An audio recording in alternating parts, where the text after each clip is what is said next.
Hello, and welcome to Thou Shalt Not Suffer, the Witch Trial podcast. I'm Josh Hutchinson. And I'm Sarah Jack. Today, we're here with the makers of the play Prick, which is now showing at Edinburgh Fringe. We are talking to writer Laurie Flanigan-Hegge, director Meggie Greivell, and puppet artist Madeline Helling. Prick is a satirical play about Scottish witch trials.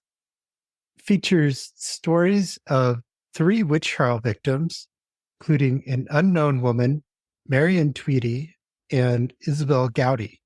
There's difficult topics dealt with in the story, like pricking and shaving and watching of the alleged witches. And it's really an important part of understanding what thousands of women went through a few centuries ago. Puppetry is employed throughout. Art of the puppets is masterful, and how they're used in the scenes really brings life to the settings. And the puppets help make uncomfortable topics more comfortable. It's a quite enjoyable play. There's dark comedic elements to it, and it's got the devil himself. Laurie, Meggie, and Madeline have a great conversation with us about how this play came together, the significance. A lot of the themes of the play are very relevant today, including the ever-present element of misogyny in the witch trials and in women's lives these days also. And so you learn about the double meaning of the name Prick, why they chose that name. In this conversation, they share some things that you're not going to get from just attending the play. So this is a really great opportunity to understand the layers. Here is a special conversation about Prick, which was written by Laurie, directed by Meggie, with puppets created by Madeline. What brought your creation team and performance team together? So I reached out to Laurie last summer with the hopes of writing a play about the Scottish witch trials because it had piqued my interest since I moved to Scotland in 2021. I found out about the North Berwick witch trials and I was very shocked and angered. And I'm graduating with my master's in directing soon, and this project is my directing thesis. I needed a play that was a new work, and I reached out to Laurie because I'd worked with her before at the History Theater in St. Paul, Minnesota, and I really loved her writing. And she said, yes, she was interested in writing this play, and that's how we began. And Laurie, do you want to take it from there? It was interesting because when Meggie asked me to do it, it was at a point where I had been, is the word fallow when you haven't been writing, or like, it had been a very fallow time for me. And I was just so happy to have a project to explore, but I didn't know how to get into this project at first. The subject was so huge.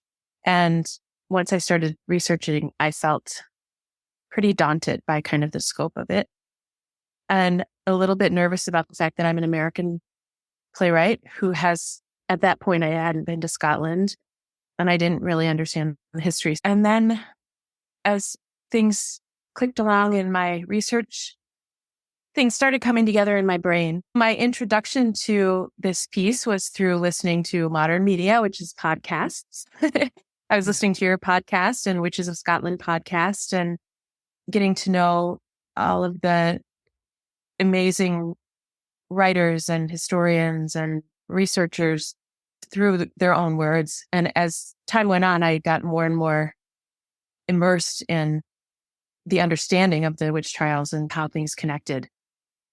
And I'm still right now working on understanding what's happening in the modern world, which I was just saying, Sarah, that I had listened recently to your episode about Papua New Guinea, and it came for me at a very timely moment in my own understanding of just how our modern world is expressing this same horror that the women in this play lived through. But you'll notice in the play that media, and the kicking off with News of Scotland and my little kind of twisted take on that, it is directly related to my relationship to media and the subject of the witch trials and the spread of witchcraft through the modern world.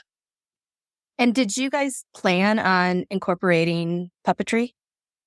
Yeah, I would say right out of the gate, I knew that I had the title Prick before I had anything else. When I heard about witch prickers, I said, Meggie, I'd like to call it Prick. And she said, yes, please do. And I knew that I wanted pricking and the pricker to be a theme of the play, but that I did not want to ask any actor or audience member to be subjected to seeing any kind of torture or harm inflicted on our body on stage. And so from the gate, I said, I'd like to incorporate puppets. And by the way, my neighbor across the street is a puppet artist that I've been dying to work with. That's Madeline Helling. She's with us today. And I told Meggie I wanted to use puppets. She gave me a wholehearted endorsement, and Madeline was immediately part of the process. Madeline, you want to say anything about that? Oh, yeah. Just Laurie said I have this project. It's about the witch trials. And it was an easy thing to say yes to. The theme and working with Laurie, and then doing this in Scotland was very exciting. Yeah. And Minneapolis is a really vibrant puppet community. So I've had a lot of amazing experience working with a lot of amazing people here that helped me gain some skills to do that. That's interesting. I didn't know that about Minneapolis. Yeah, it's a hotbed, actually. There's a large puppet community. And so the vocabulary of using puppets is something that I'm really familiar with as a theater artist. And I think because of that vocabulary, and Meggie has lived in the Twin Cities too, we all understand like what a puppet can mean in terms of emotion and how evocative a puppet can be. It's like a musical element. Does that jive with what you would say, Madeline, that there's a lyricism to using puppets? Yeah, I think it's just a language understood the world over. And it's a street language that it's a cheap art form that there's roots in it all over the world. And in that way, it has this sort of universality to it. And there's this way that puppets, everything they do has to be articulated. And in that way, it can draw a little more focus and attention on certain elements, physical elements, like breath is an action in a purposeful way, which is, I feel like for this play, for Prick, it makes so much sense to have puppets in it. We also wanted to incorporate aspects of the world, of the other world, the familiars. When I said to Madeline, I'd like a fox, a jackdaw, immediately that was possible. And shapeshifting is possible. And it did organically change. My first draft, I think, Meggie, I said that there were puppets attached to bodies on stage. And that was just my first thought about it. And it evolved into the design that Madeline brought to us. But yeah, Meggie, I don't know. What did you think when I said puppets right away? You never seemed to fight that.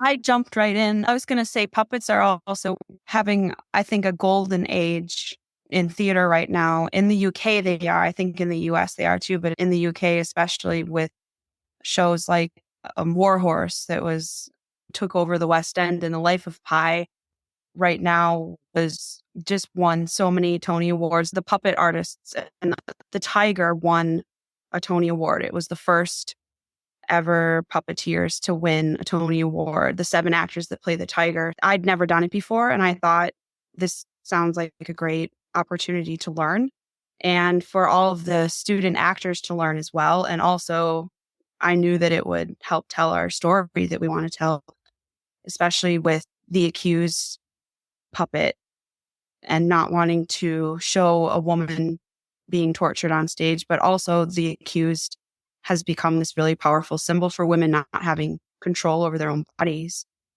during the witch trials. I think puppets bring magic to the theater. Like they belong in the theater and on the street, as you say, Madeline.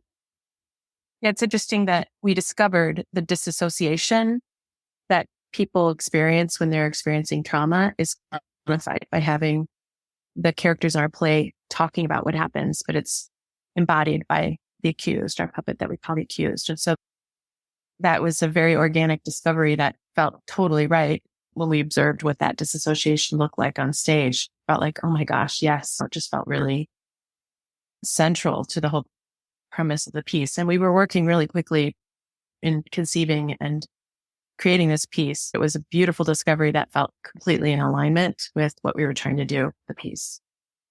And all of the audiences have been responding really strongly to all of the puppets, and they understand the symbolism of the accused immediately. We've had really, really powerful responses about that, and the familiar puppets as well. So in the piece, we have 3 different women who are called into what we call a liminal space. And when they get there, they are conjured into the space by the ensemble, and they are facing off with the pricker character. And in that space, the accused appears. And so when the women are conjured and they are representing their own, this kind of core character, the accused is with them.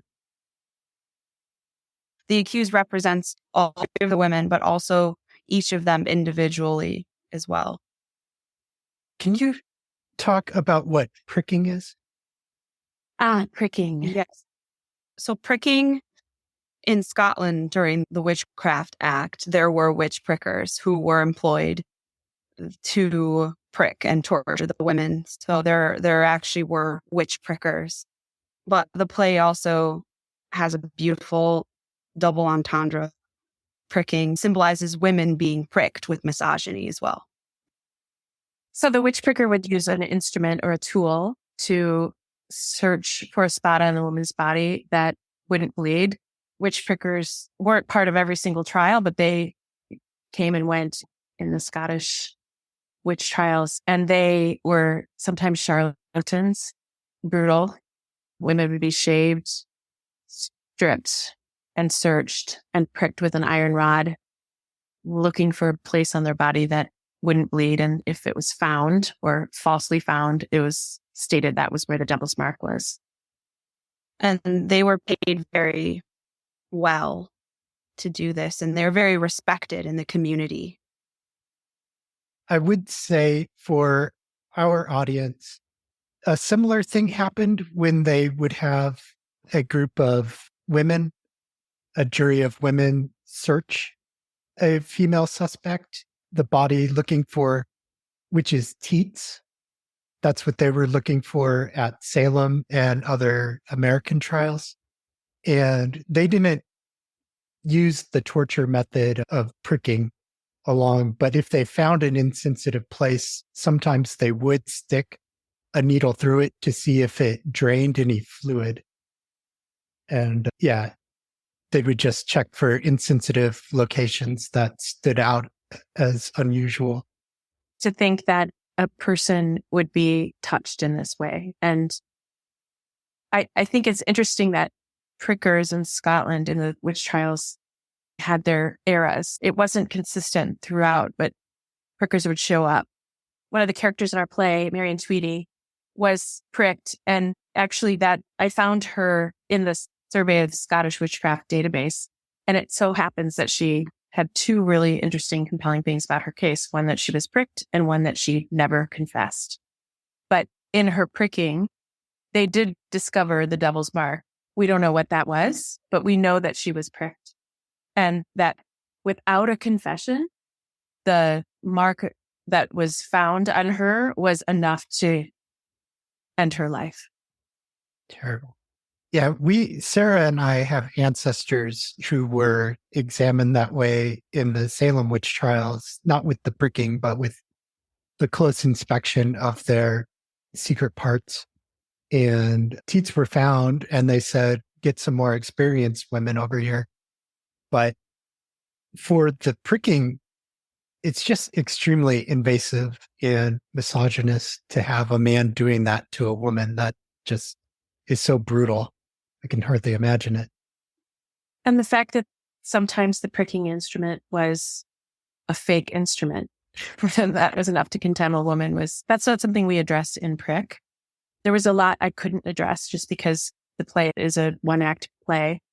But it did give a character a line, "You're pricking me now" with every word. And to me, that is the thread that Meggie was talking about earlier about the misogyny piece. Not every woman was pricked, but we all know what it feels like to be pricked in some way. And I'm not suggesting that the kind of pricking that these women underwent was in any way comparable to the pricks I've felt in my life, because it's not the same. But that kind of image is resonant for all of us, I think. Absolutely. I asked Madeline to create different size prickers too, so that each character is met with an instrument that gets bigger and bigger as the piece proceeds. So it starts out as a normal size, and then she plays with scale. So by the end, we see that this pricker is like the boogeyman is holding this pricker, and it's a little bit more universal. Such a powerful image. And you just wonder at one point, person instigating or physically doing the harm disassociates themselves. So when we were like working through that piece in the show, that pricking object, like we just worked with the power that object held a bit, which was it's just an interesting exercise, those elements and objects of torture. It's amazing to me that anybody made it through without confessing. Zoe and Claire on the Witches of Scotland podcast, they talk about that a lot. And the whole thing about Scotland doesn't torture, it's like there was no torture in Scotland. It's just such a ridiculous thing to suggest that's not torture. I would have confessed for sure. I wouldn't have been able to take that pain. That's who I think. Maybe I'm wrong, but. And Mary and Tweety, I can't remember if you said this earlier, but the character Mary in our play, she did not confess. And we have that in the play. She was one of the women who did not confess, which is just so unimaginable to think about that. Yeah, we have cases where the interrogation itself was intimidating enough to get a confession without the added physical duress. And it's just a marvel to me that anybody got through that process and even lived to be tried. Does the play open with a strong start, or do you ease the audience into things?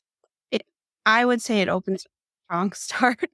It opens with, some audience members have described it as a chant or an incantation, but it starts with a list of communities around Scotland. And one of our actors, she's from the Isle of Skye, and she said, "Oh, this sounds like a walking song." And she came up with the song to go along with it. So it comes across as this really beautiful kind of chant. And then it's followed by an incantation welcoming the women into the space.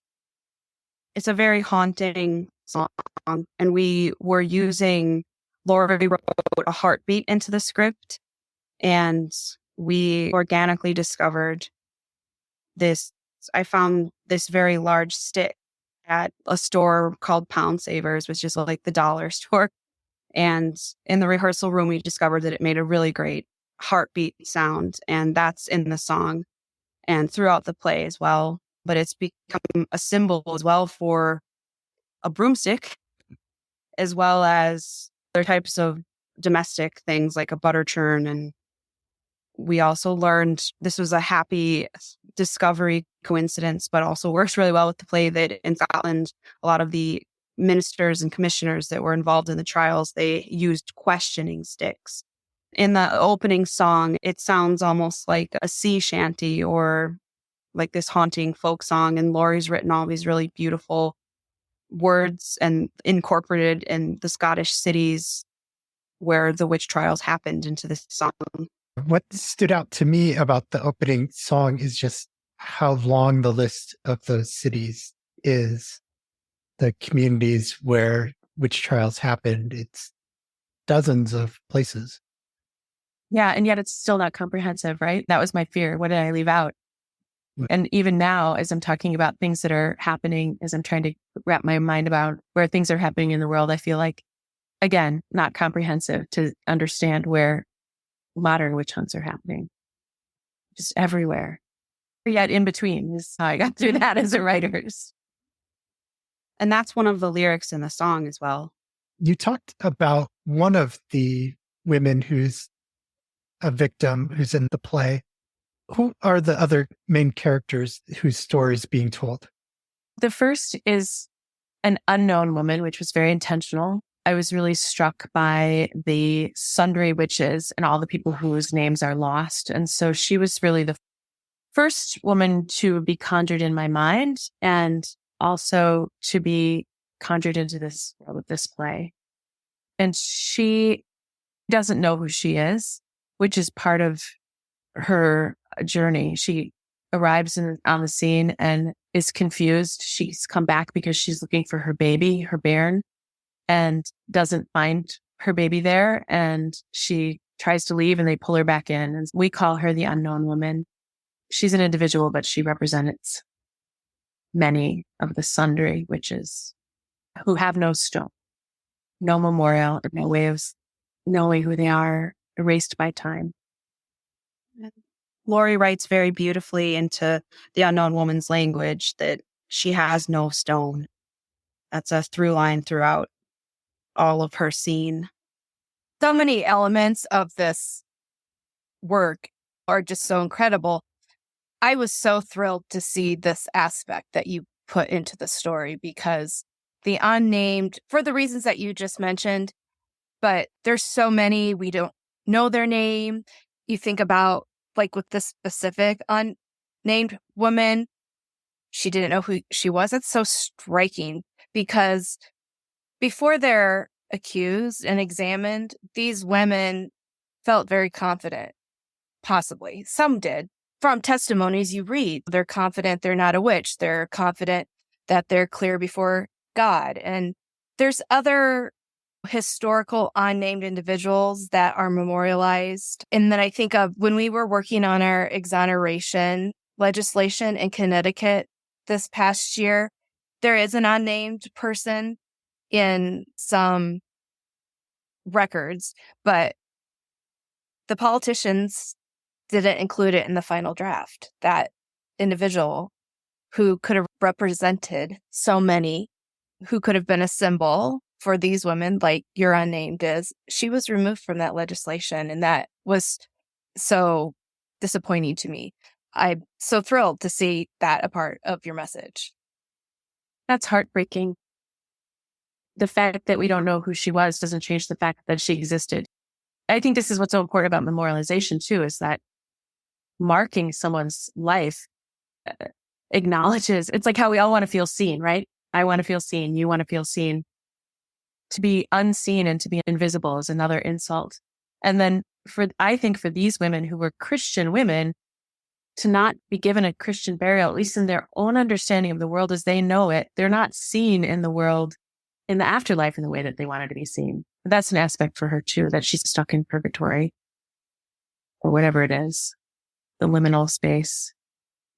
And Laurie used the Scottish Witchcraft database to get information for the three accused women in the play. And we learned that there were thousands of unnamed in the records here. So that's a lot, really. I found the line in the play about and sundry witches were killed so powerful because it shows how little these women were valued. You don't even deserve to have a name. It's like you're just erased entirely. Yeah, I think we've included the definition. Our version of this play has 3 men who play various roles and then 3 women who play various roles, plus each having their own individual women. But the chorus of men says, sundry witches confessed. And one of the women says, sundry, definition, various items not important enough to be mentioned individually. And that's what it comes down to, is you're not important enough for us to know who you were.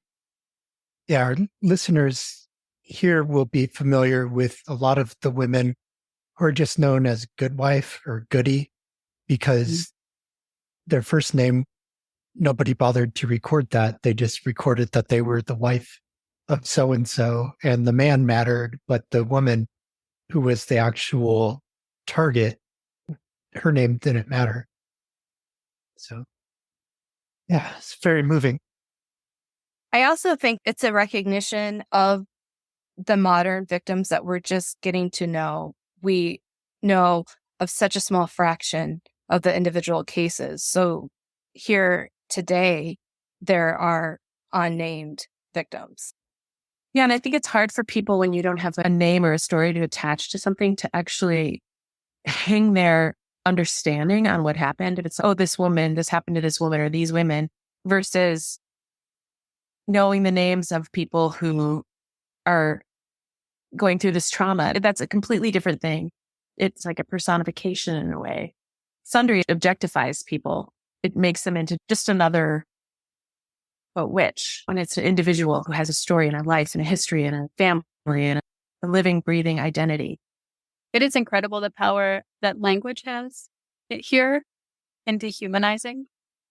That's actually like what my college thesis was about, our language and use of the words torture and terrorism around like torture tactics created by the U.S. government, used in Guantanamo Bay and Abu Ghraib, and the dehumanization that happens to each of those individuals, and the things that are defined as torture and those that are not, and those that are defined politically and have ramifications attached to them. It's really interesting what happens when certain words are attached to things, and then a whole people become numb to the realities of what that means, of the people behind those things or the victims. Yeah. And there's more than just the pricking in the play. There's also the watching, which was another form of torture. Can you talk to us a little about the watching? That's really interesting, because one of the things that we discovered in the writing of the piece was that the cast was really interested in kind of understanding what it meant to be watching too. And you may have noticed that a character who is just a general farmer becomes a watcher, and he has this really beautiful arc throughout the piece. Those are his words. He was talking about how he felt about playing this role, that his character had an arc. He went from being an accuser to a watcher to the spouse of a victim, and essentially a non-believer at the end in God or the devil. But that watching piece, people were paid to watch women, keep them awake, keep them from falling asleep. Sleep deprivation was a form of getting a confession. And the people who were the women and their families were paying for the candles that the watchers were using. They were paying the salaries of the watchers. This is another weird aspect of the economics of it, is that it got turned back to the families at the end. This is your bill for what your witch costs our community. You were just asking about the watchers, but it's a bigger answer. You were really curious about what it was like to be responsible for inflicting this on someone else. Our watcher walks into the room and sees his wife in a witch's bridle, which was a way of keeping a woman awake, keeping her tongue from being able to talk, and a terrible torture device. And that's bridle is on our puppet, The Accused. And I think people respond to that in a way that's really shocked, even though, it's not on a person. It's very evocative. So the watching we're talking about, you would sit a woman in the middle of a room and have somebody keep them awake for days on end. And they're looking to see if a familiar or imp comes to feed while they're watching, so the witnesses can confirm that the suspect has had a contract with the devil. And they did that also in England. Matthew Hopkins, the Witchfinder General, is known for doing that.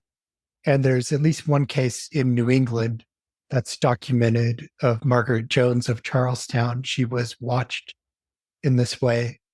But in your play, I know the characters are awake for untold hours and days. And at that point, you're just delirious, and who knows what you're seeing. Even to get a confession out of you at that point doesn't seem like it might be the most accurate confession that you're going to get, but it's what they wanted to hear, is what the person would say. important to note that in Scotland at the time, torture was illegal and known to produce inaccurate information. So there was that piece of recognition there on the books in Scotland as the official way of the land, and then the reality of the witch trial. And what do they say? It takes 48 hours before you start hallucinating when you're sleep deprived. Or I hope I'm getting that. When I was just in Edinburgh last week, somebody was talking about that you are not a reliable witness after being awake for 48 hours. And there is records of a lot of these people being kept awake for days at a time, like you said. I took the perspective that a person who was kept awake like this would do anything to make it stop. That is part of this piece, as you mentioned, but it's a thread that goes through every single trial that we read about, the sleep deprivation. And it was often the accused family members or friends or neighbors who were doing the watching, which I find like just so incredibly harrowing. That's with all of the witch trials. I know that was something that happened where neighbors had to be complacent, and that's something that just really disturbs me so much. And I think Laurie wrote that so beautifully. These really small communities, everybody knows each other, right? They're accusing people they know, they're watching people they know, and they're executing people they know. Yeah. Yeah, and you do see that with the modern day witchcraft persecutions as well. The accusation often comes from within a family. And it's just so extra tragic that it's somebody that you know and you trust turns against you. The third woman that's conjured into our space is probably the most famous of all the Scottish witches, Isabel Gowdy. And she was the last character to come to me. What we love about Isabel Gowdy is how much agency she has in her confessions, or seems to have in her confessions, and what she means to people now, that she represents somebody with power. And as we were creating this piece, Meggie asked for a powerful character to come into this realm, and she was the obvious choice. I wanted to be really careful about how I present her, because I know she has so much meaning to so many people, right? And there's a lot that's unknown about her, but her confessions are long and interesting and curious and awesome in a way. They're just such interesting documents, but we really don't, how she got to those confessions. We don't know if she was pricked or not. There was a pricker in the area, and yet there's no record of a pricker being part of her trial.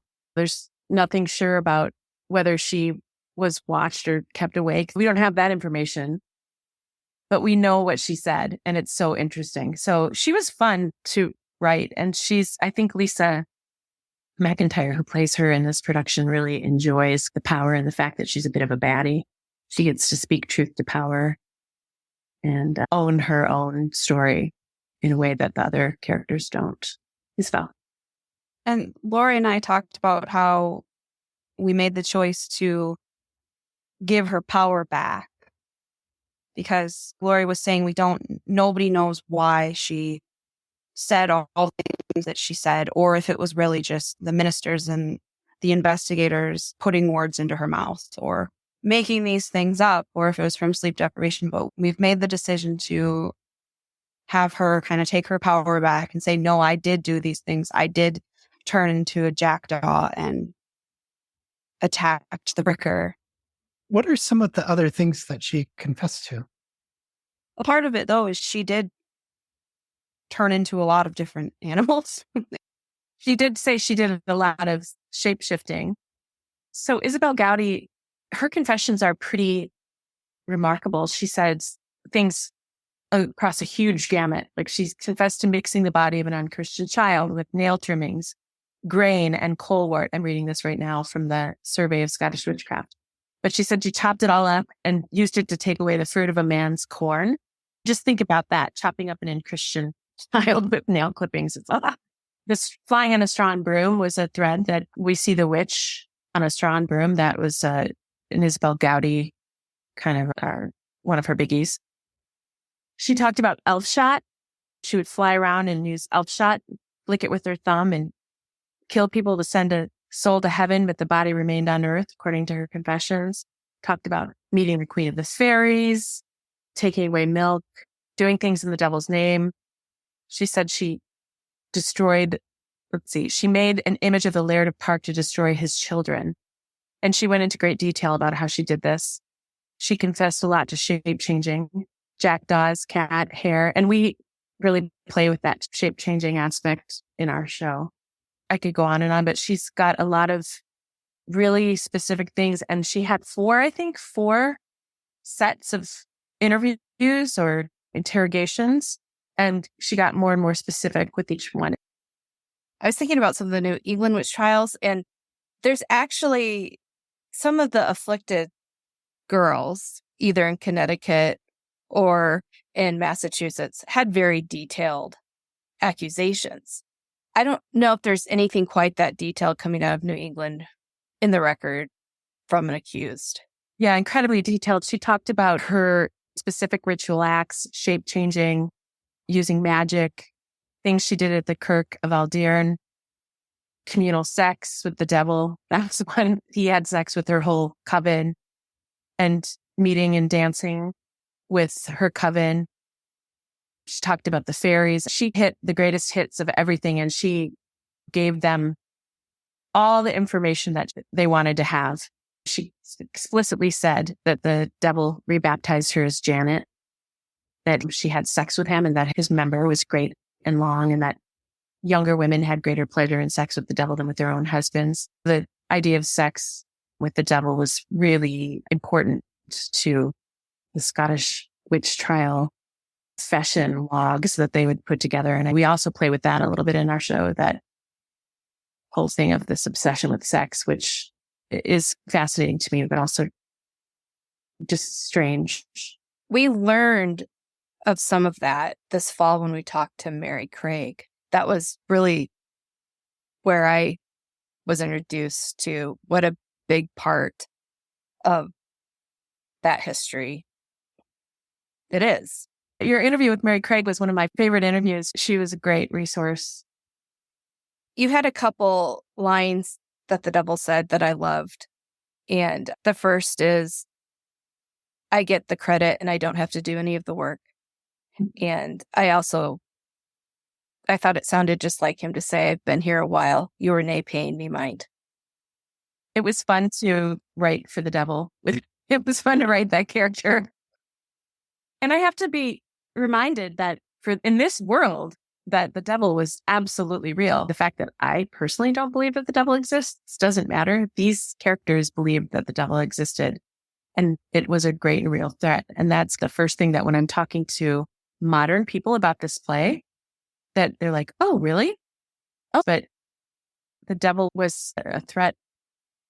They didn't just believe in the devil, they believed that he was roaming around physically as a person and luring people over to his side to sign contracts with them, which I found interesting in the symbolism in Scotland of someone becoming the devils with the touching of the head and the foot. I found that to be very interesting also. And claiming everything in between. Yes. Yeah. I believe that was in Isabel Gowdy's confession as well, if I'm not mistaken. I think that I read that in that scene where she says she's been baptized as Janet. Yeah. Yeah. Which I love the Janet and Jonet show, because those names, I've listened to all of Witches of Scotland, and Janet and Jonet just come up again and again in the Scottish witch trials. Yeah, that's where I got that. And it was also a happy accident that our actor who plays Janet in the Janet and Jonet scene plays Isabel Gowdy and says, no, I am Janet, you will call me Janet. And so that was just another kind of discovery of another added layer of something cool. Another theme in there is the labeling of women as quarrelsome dames. And it took that from the reality. There was a lot to mine. And I think that as a woman of my time, I relate to that a lot. And as I get older and feel like, yeah, I'm going to take up as much space as I want in this world, I see how some people respond to that. We take the quarrelsome dame mantle pretty proudly. Would you say, Meggie? Definitely. We are quarrelsome dames. We Yay. embrace it. Yeah. I'm so happy Yeah, to hear that. I think, as women, we've all experienced times where we've been told that we're too loud, too rude, too bossy, too something. That's an aspect right there that we still have so far to come with in terms of misogyny. The accused women were called quarrelsome dames then, and now we're just called something else. Now, we see a lot with women politicians still getting labeled as witch. Yes, definitely. Like Hillary Clinton and Elizabeth Warren. And here in Scotland, Nicola Sturgeon, the former Prime Minister of Scotland, she has been called a witch several times. Yeah, I've seen some of that.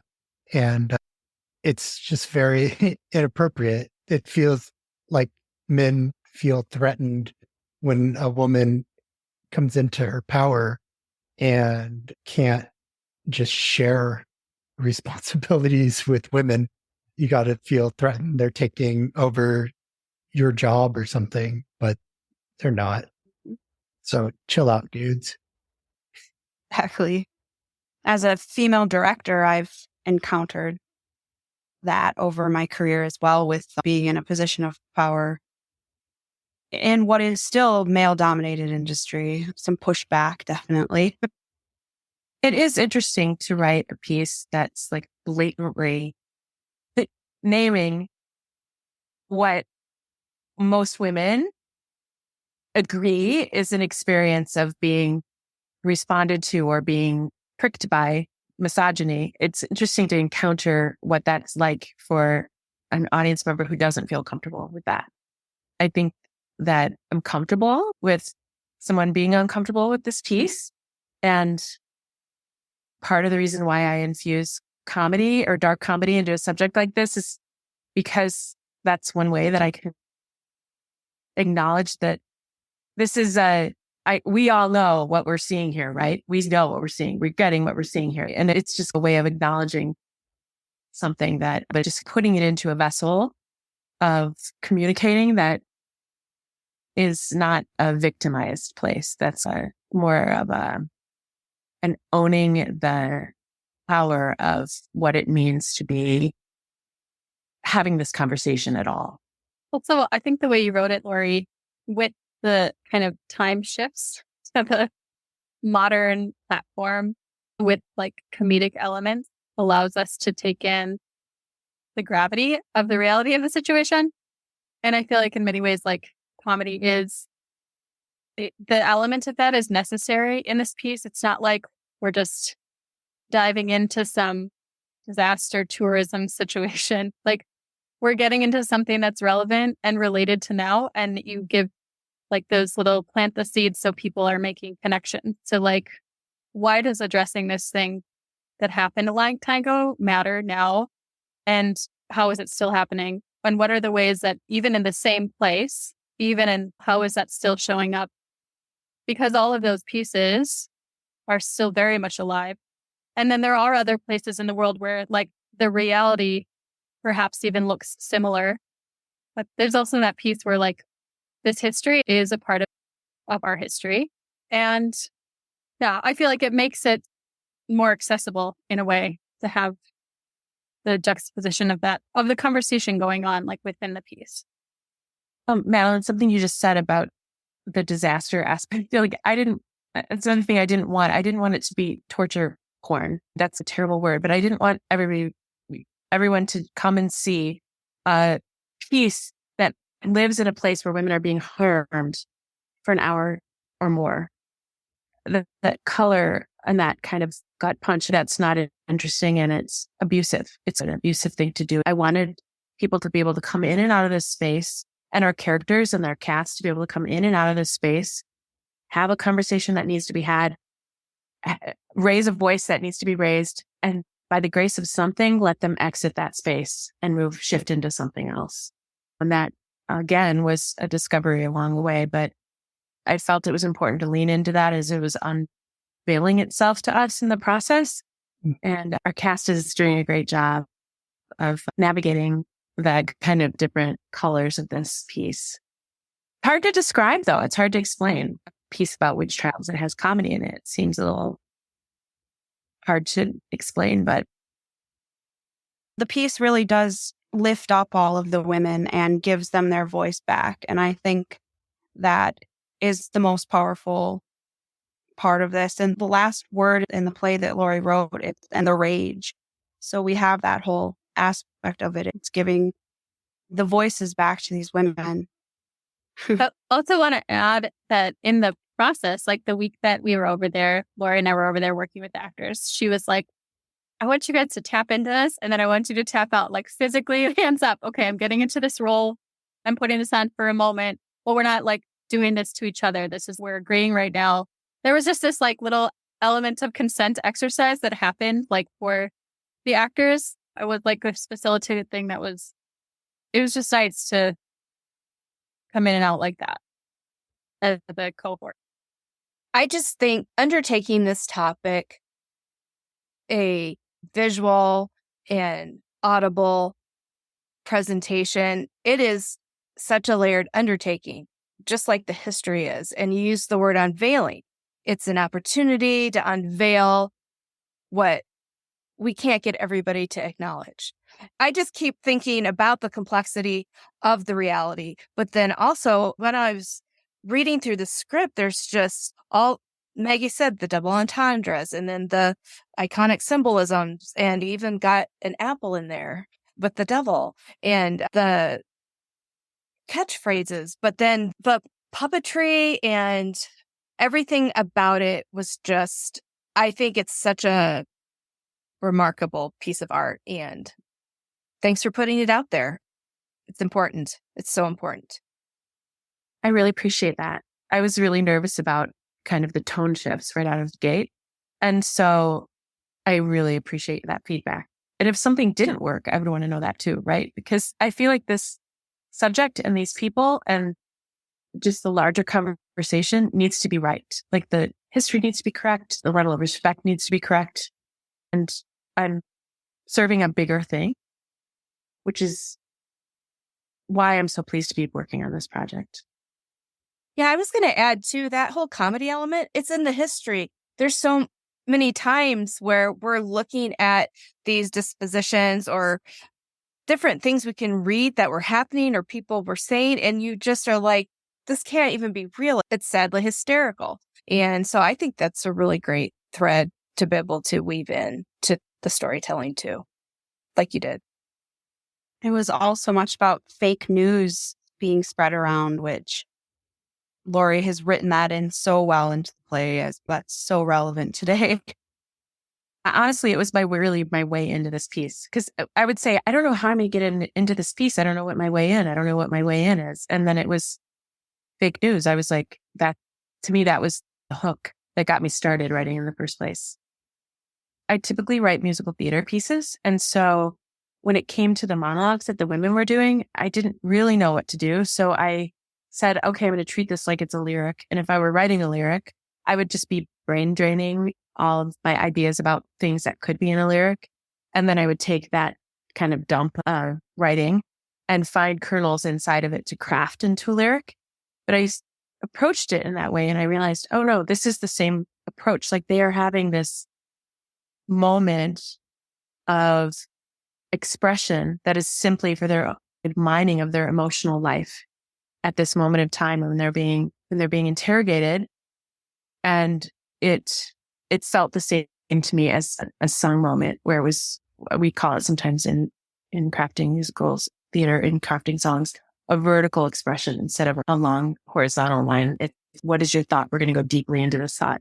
And for me, it had a lyrical element in working it. And I think that's what I love about working with the puppets too, is that the puppets to me have a lyrical element too, because their movement is so expressive, and it's like the actors are singing the puppet's alive. I'm curious now. I haven't seen the script in a long time and probably haven't seen the things until it was like puppet does something here. And then Laurie would come to me and be like, so what can it do? So it was fun. I was building even as we got to Scotland and was building the week that we had with the actors. I'm curious what it says now when you're reading it, Sarah, because I'm like, oh, like we developed those things together and like we didn't really know what it was capable of until we're like figuring out what it's capable of doing. Yeah, just a funny curiosity. Think, how does that look on paper now? I don't think I changed it in the script. I think the script just says the fox comes through or that, yeah. But to Madeline's point about working collaboratively, I knew who the cast was before I had written a word of the play. So I was setting this piece onto this cast and I was writing for the actors that I had, which is really a luxury when you're a playwright to be able to write for actors that you know who they are. It's the best case scenario, I think. Madeline built the accused, this woman puppet, which is gorgeous. And she built a fox, a cat, a jackdaw, and then a flock of jackdaws, a flock of 13 jackdaws. And the script, it just says that they sweep through. The sub actors use them throughout the entire play, and they're just beautiful. I wanted to give you guys the opportunity to read something from the script. Yeah, I'd love to. Would you like to hear The Unknown Woman or from Marion Tweedy? I'd go for unknown. This is an excerpt from The Unknown Woman. So in this monologue, by the time we get to this place, she's realized that there's no stone. No one knows who she is. She's been wiped off the face of the earth for all practical purposes. She explains that she understands why she was accused, that she doesn't blame her accuser, but that she didn't do what she had been accused of. And she's completely vulnerable at this point. So we hear the crescendo of a heartbeat and she's alone. Let me die, I think. I will tell them whatever it is they want to hear. If only I can get some rest. If only. But there is no rest for the wicked, they say. Am I wicked? I was baptized. I'm a Christian. My bairn was baptized, had a Christian burial. How did it come to this? I'll tell them whatever it is they want to hear. I'll tell them yes, no, whatever I'm supposed to say to make this nightmare end, so I can sleep, so I can hold my bairn again. But there is no rest for the wicked. Let me die, I think. I want to die. I think I'm dead. For here I am, here in this purgatory. Is this purgatory? Or is this someplace worse? Some kind of purgatory with no hope of escape? Is this hell? There is no rest here, no bairn, no breath. I do not lay in consecrated ground. I have no stone. That explains it. That explains why nobody visits me. Nobody comes to weep or laugh or make a pencil rub or write a poem or mark a holiday. Will my soul ever be allowed to be at peace? Will I ever hold my bairn again? You damned me to an eternity of what? What? You damned yourself, they said. How? How? I made a charm the way my mother taught me, the way her mother taught her, the way her mother taught her. They said I danced with the devil. If I did dance, that's all I did. Dance. I don't know what I did. I don't know anything anymore. I didn't use a Scottish dialect. I'm not going to pretend to be Karis Turner, the beautiful performer who does that in our play. Thank you so much. Thank you so much. Wonderful. I just want to talk for a moment about how people can see the play. Can you tell us about how it's playing right now and any future plans that you have? Yes. So it's right now we are on until the 25th at the Space on the Mile at 11:15 a.m. on odd days. We are really hoping that it gets picked up for a tour in the UK and Scotland. We've had a few producers, so fingers crossed on that. And it will be filmed professionally on the 21st. So we will have it archived. And so we will have a film version of it. And we hope to bring it to the US as well. Laurie hopes to bring it to the US as well. So we just are, right now, our fingers are just crossed that we can get it on a tour. If anybody's interested in reading the play to produce a version of it, feel free to reach out to me and I'd be happy to send a copy of the script. It's such a powerful story that needs to be told. So I wish you all the best of luck getting it picked up for tours. It's so good to give voices to the voiceless. So that's something that we want to do with the podcast as well, is tell the stories of these people, even the unknown person that Sarah was talking about earlier. They need their story told. So I think that theater is an excellent way to introduce the story to audiences. Is there anything else you wanted to be able to express today? The people who were prickers were individuals, and in our world, they are represented by this kind of boogeyman character who's a pricker, not a specific individual. And he represents all of the men of the time who are abusing their power. Well, I maybe want to add that there was a lot of deliberation that kind of went into landing on doing one woman puppet. And we talked about making specific puppets for each of the actresses of their like particular faces, sculpting off of their pictures. And yeah, it was just a vibrant conversation. And we landed on this, but in a way also just thinking about honoring the larger experience. I think landing on one woman. I would say that people respond to seeing that one puppet as a very universal creation. Yeah. And see themselves in it. The feedback that we've gotten from people is that was the right thing and that it really is very resonant. I also want to say that this piece is still alive, right? So it was created super collaboratively and quickly and generously by all of the collaborators that were involved. Meggie brought the idea. Madeline was part of it from the very beginning, and the students gave us a lot of feedback in the process of writing.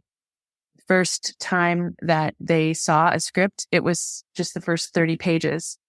That was the first time we said, okay, how do we feel about these tone shifts? How do we feel about the fact that it moves through time and space? And we were all in agreement as I went forward, writing pages for them about what that would look like. They would come back to me and say, we wish that the devil would come back. Okay, what does that look like? We want to see King James again. What does that look like? What if the watcher in the next scene is the farmer watching his wife? Oh, that's a great idea. Let me see what that looks like. So when it's still a new work, and I suspect that the next production will have edits like a new play does when it goes into another iteration. So I'm really excited to see how this play continues to grow.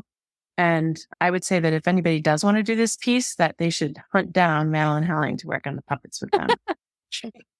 Well, and I will say too, on that note, like there was a lot of changes. She'd be like, oh, I met with the cast, so this whole part has changed. Like every time there was like a Zoom, there was like, both of you could attest that there were many changes that were made. So on my end, I kept being like, okay, you're not ready for that part. So I'm just going to hold on or build this thing and then change it. And just given our time constraint and like what I needed to craft, and was like, okay, I was just like crafting at a pace that went with the ebb and flow. I'm just grateful to Meggie for having this idea and bringing it. She actually, when she first invited me to this piece, she said, I just got back from having dinner at the Witchery.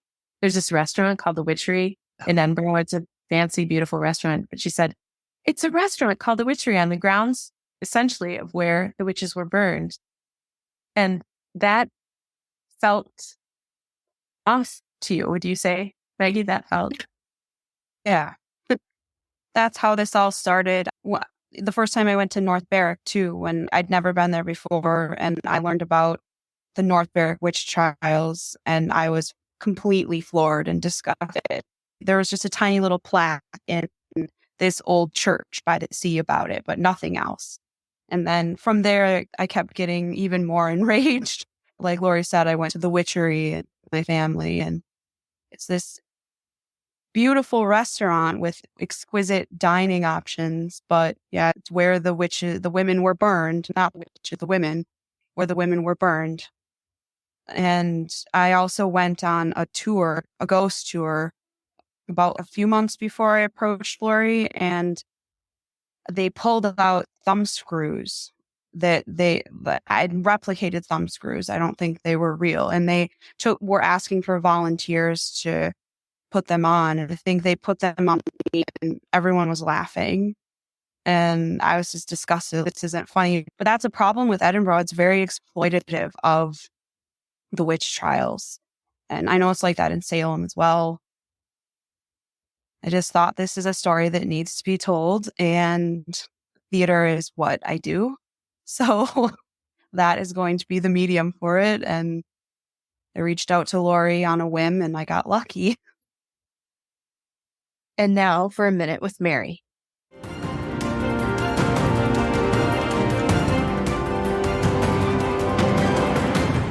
Recently, I suffered a situation which resulted in my feeling anxious, heartbroken, and most sadly, not wanted.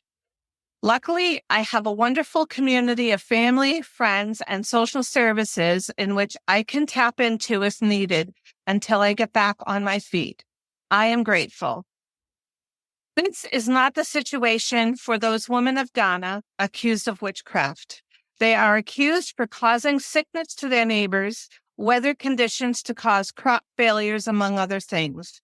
Those women who were not beaten and burned alive for this crime they did not commit were sent to one of 6 witch camps where their living situations were abhorrent at best.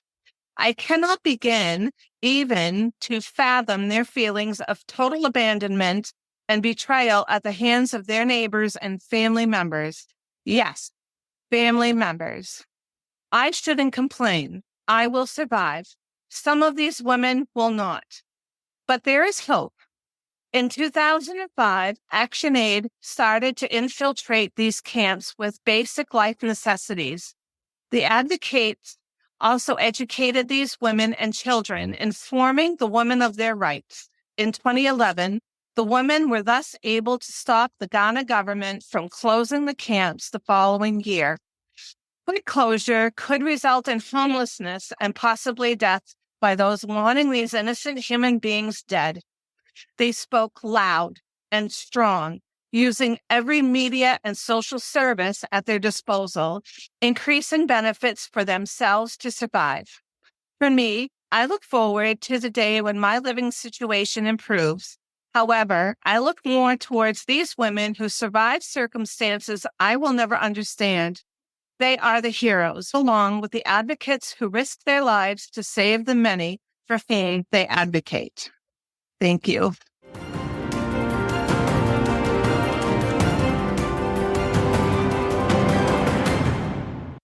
Thank you, Mary. Now here's Sarah with End Witch Hunts News.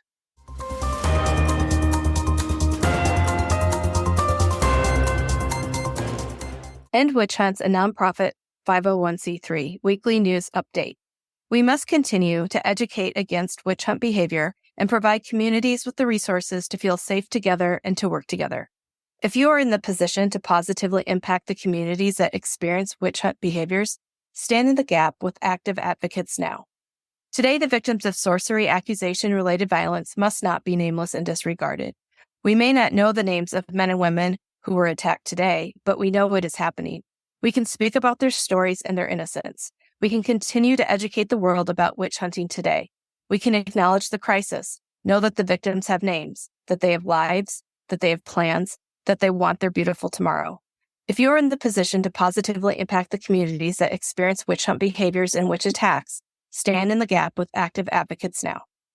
I am descended from 2 well-known accused witches, one whose name was used in the iconic play The Crucible by Arthur Miller.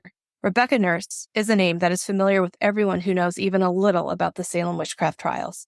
She said on the record, "The world will know my innocence." We do know her innocence, and we can name her as innocent by name. Rebecca Nurse was not a witch. Some of the trials on record have accused identified only by their husband's surname as Goodwife or Goody. Goody Knapp, Goodwife Bassett, We do not know the given name of these women, but we do know that they were innocent of causing supernatural harm. Goody Knapp and Goodwife Bassett were not witches. In the American colonies, we have primary sources indicating that at least one unknown person was accused of witchcraft crimes in Connecticut. Unknown was not a witch. Unknown was innocent. Although some names are recorded, the names of thousands of other imprisoned and executed alleged witches across Scotland are unknown. They were innocent. They were not witches. When we hear the name of Rebecca Nurse, Marion Tweedy, and Isabel Gowdy, or other named executed witch trial victims, may we always see their unnamed sisters, the unknown victims standing there with them in history, unforgotten. Today, 70 years after the Crucible, the play Prick is memorializing the thousands of women who suffered and died as unnamed alleged witches. This play recognizes them. It is a memorial to the unknown. We must remember them. Thank you, Prick, for honoring their memory in a significant and beautiful way, and for educating the world about witch trials through creative art. You are part of Thou Shalt Not Suffer podcast community. Your listening and support is part of the work that keeps the critical conversation on ending witch hunts alive and expanding. When you share our episodes with your friends, you are making an effort against violence. Having conversations about what is going on is an easy way that you can jump in to end witch hunts. Advocates worldwide are using their particular abilities, influence, and social network. And when you also listen and share, you are part of strengthening that network. It takes every mind, every voice, every small effort. You are a part of the world network that succeeds because of collaboration and collective efforts. When you speak up about sorcery, accusation-related violence, you will get questions about the issue. Questions regarding violence against alleged witches can be scary, but we have your back.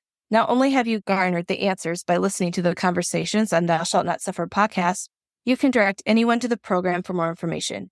You can reach out to us with your questions and comments anytime. We are on all social media platforms and have a contact form on our website. Let us know how the conversation is going for you in your sphere of influence. We want to know. Reach out. Visiting our websites and the Advocate websites listed in our show notes often is another way to stay up to date and support the work. To support us, make a tax-deductible donation at endwitchhunts.org. Your support funds our witch trial history and advocacy education projects. You can purchase most of the books discussed on Thou Shalt Not Suffer episodes in our online bookshop, or you can buy directly from the guest. We sell End Witch Hunts, Connecticut Witch Trial Exoneration Project, and Thou Shalt Not Suffer podcast t-shirts and coffee mugs online in our Zazzle.com shop. Make a purchase to support us. Have you considered supporting the production of the podcast by joining other listeners as a super listener? Thank you for adding our super listener program to the way you support us. Your super listener donation is tax deductible. Thank you.